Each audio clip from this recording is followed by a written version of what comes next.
amis, j'espère que vous allez bien et j'ai le plaisir de vous retrouver aujourd'hui pour une nouvelle vidéo.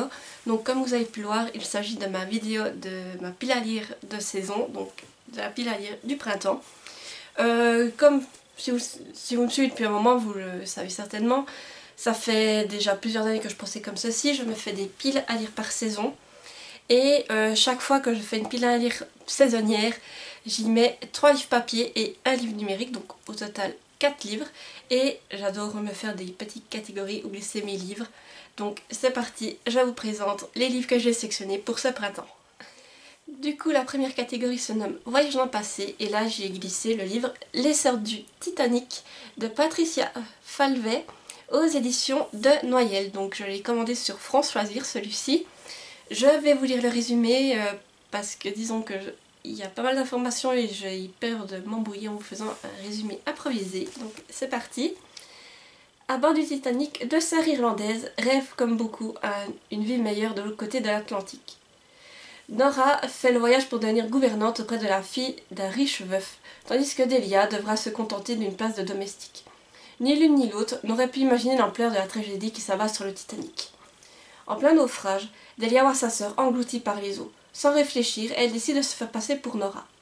Très vite, elle se prend d'affection pour la petite Lily et tombe sous le charme de son père, le séduisant Aidan O'Hanlon. La jeune fille est heureuse pour la première fois de sa vie, mais son secret la ronge. Doit-elle avouer la vérité au risque de tout perdre, d'autant que Nora, qu'elle croyait morte, a en réalité survécu au naufrage. Amnésique, celle-ci tente de reconstituer son passé. Que finira-t-elle par découvrir? Voilà, donc pourquoi ce livre? Déjà, je sais pas pourquoi, mais celui-ci je ne voyais pas le mettre en hiver. Alors, vous me direz, un naufrage du Titanic, tout ça, il y a l'iceberg, il y a tout. Ça pourrait aller dans l'hiver, mais je sais pas, déjà les tenues, les couleurs, ça me faisait plus penser au printemps. Et je me voyais plus le lire en saison printanière, donc vers la fin de l'hiver, début des beaux jours. C'est clair que ça ne doit pas être le livre des plus heureux parce que je pense qu'on va assister au naufrage du fameux paquebot. Mais c'est un livre que je ne me voyais pas mettre ailleurs. Donc ici, on part sur une lecture qui fait 370 pages et qui est écrit assez grand, je trouve, assez aéré, franchement. Alors ouais, regardez, ça va. Et voilà donc la couverture que je trouve très belle. Et ça fait un moment que j'ai envie de le lire, donc il est temps. Et comme je vous dis, pour moi, voilà, il n'y a pas spécialement de lien comme ça prouve avec le printemps, mais je pense qu'on va aller sur une romance, et pour moi la romance c'est plus printanière. Et là, en plus les couleurs, comme on voit le rose, le violet, ça me faisait pas penser à l'hiver, voilà, tout simplement. La deuxième catégorie c'est Bienvenue au cirque avec Bravoure de Daniel Steele aux éditions Pocket. Donc ici, je vais vous lire aussi le résumé. Devant la montée du nazisme, Nicolas doit abandonner son Allemagne natale et fuir vers les États-Unis. Mais pour émigrer, il lui faut une promesse d'embauche. Son vieil ami Alex va lui faire don de 8 chevaux parfaitement dressés grâce auxquels il est engagé dans un cirque. Sur place, il devient vite l'une des vedettes du spectacle, mais il ne peut égaler l'aérienne Christiana, l'équilibriste qui évolue à des dizaines de mètres au-dessus de la piste. L'attraction entre les deux étoiles est évidente. Voilà, donc voilà la couverture. Alors pour moi, je sais pas, le cirque, ça me fait plutôt aussi penser au printemps, parce que je trouve qu'en été, il aurait peut-être fait trop chaud pour lire cette lecture, et en hiver, trop froid, voilà. Mais ça m'a fait penser plus au printemps et j'avais envie de me glisser là. Je pense aussi que c'est la bonne période pour la découvrir. Après, c'est quelque chose qui se passe pendant la Deuxième Guerre mondiale, et en plus dans un cirque, tout ça, ça m'intéresse beaucoup. En plus, ça fait un an que j'ai plus lu de Daniel Steele, alors il est temps que je m'y remette. Et au fait, c'est vrai, j'avais oublié, celui-ci fait plus de 410 pages et il écrit quand même plus petit et plus serré que l'autre, si je vous trouve, voilà, regardez. Voilà, mais il me fait super envie et j'ai hâte de le découvrir. La prochaine catégorie c'est romance et bourgeoisie et là j'ai décidé de mettre le tome 2 de la chronique des Bridgerton, Anthony de Julia Quinn aux éditions France Choisir Poche. Alors là, je vous lis aussi le résumé. À 3 fuir l'amour, il vous rattrape. Les Bridgerton sont stupéfaits. Le vicomte Anthony veut se marier. et il sait ce qu'il veut. Une femme dont il ne risque pas de tomber amoureux, car l'amour est une complication qu'il souhaite éviter. Edwina Sheffield est la reine de la saison. C'est donc elle qui l'épousera. Sauf que la sœur de la demoiselle Kate oppose son veto. Un débauché comme Anthony n'est pas un parti convenable pour Edwina. Ce dernier est offensé. Lui, le célibataire le plus convoité de Londres, indésirable, il compte bien prouver à Kate qu'il est irrésistible.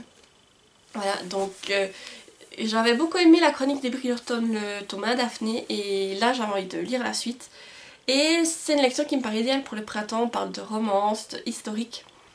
Et je la voyais bien casée là au milieu, surtout que, comme je vous dis, j'ai été surpris par le premier tome, alors j'ai hâte de voir comment ça va se passer avec Anthony. Et comme j'ai quand même les autres tomes dans la palle, il faut que j'avance dans cette saga. Là, on part sur un livre qui fait... Ouh, je pensais qu'il était plus petit. Il fait aussi plus de 370 pages. Après, niveau écriture, je trouve qu'il écrit plus grand que celui que je vous ai montré avant. Mais aussi assez serré, regardez. Et voilà la couverture. Donc j'ai pris les éditions Françoisière à cause des couvertures que je trouve plus belles que les doubles éditions qu'ils ont faites. Donc oui, c'est vrai que j'ai plus de tomes. Mais au moins j'ai des tomes avec des belles couvertures. Et sur le côté, vous voyez, il y a des petits dessins. Donc ça me convient très bien comme ça. Et la dernière catégorie, c'est Printemps Feel Good. Alors je me décale d'une fesse, car je vous mets la couverture ici. C'est donc le livre numérique, il s'agit de Tu comprendras quand tu seras plus grande de Virginie Grimaldi aux éditions Le Livre de Poche. Alors, je vous lis le résumé également. À 32 ans, Julia, psychologue, ne croit plus au bonheur. Après avoir perdu successivement son père, son fiancé et sa grand-mère, elle se laisse aller sans réagir, jusqu'au jour où elle répond sur un coup de tête à une offre d'emploi de thérapeute en maison de retraite à Biarritz. Voilà, donc Virginie Grimaldi, j'avais déjà lu certains de ses livres et j'avais beaucoup aimé. Alors c'était pas comme ça à première vue quelque chose de plus joyeux, mais je trouve ces livres ont un côté feel good qui me tente beaucoup. Et celui-ci, comme ça parle de maison de retraite, tout ça, il me faisait envie. Et là, la couverture, ben, ça fait penser au printemps. On voit un personnage en robe, un décor qui fait peut-être plus... en tout cas beau temps, et deux personnes âgées sur un vélo. Donc pour moi ça faisait printemps et j'avais envie de découvrir ce livre. Alors peut-être que je vais sortir mes mouchoirs et que ça va pas du tout être feel good, mais j'ai envie de me le caser là et de le découvrir. Alors là, l'édition que j'ai, apparemment il fait 480 pages, donc c'est quand même une bonne lecture, mais je pense que ça passera tout seul. Et quand même, comme je vous dis, j'ai jamais des livres de l'autrice et c'est bien passé, ça m'a vraiment fait du bien. Et j'espère que ce sera aussi le cas avec celui-ci. Voilà, j'arrive au bout de cette pile à lire, j'espère qu'elle vous aura plu. N'hésitez pas à me dire en commentaire si vous aussi vous avez lu certains de ces livres, si vous faites des piles à lire par saison et ce que vous avez mis dans les vôtres. Si vous êtes trop timide pour laisser un commentaire, eh bien mettez-moi un emoji. Pour là, comme je vous ai présenté ma pile à lire du printemps, mettez-moi une petite fleur. Voilà, ça fait printanier je trouve. Et sinon, si la vidéo vous a plu, n'hésitez pas à mettre un petit pouce en l'air pour me soutenir, ça fait toujours plaisir. Et à vous abonner à ma chaîne. Et si vous ne souhaitez pas rater mes prochaines vidéos, n'oubliez pas d'activer la petite cloche. Alors sur ce, moi je vous dis à bientôt pour une nouvelle vidéo et portez-vous bien. Bye bye!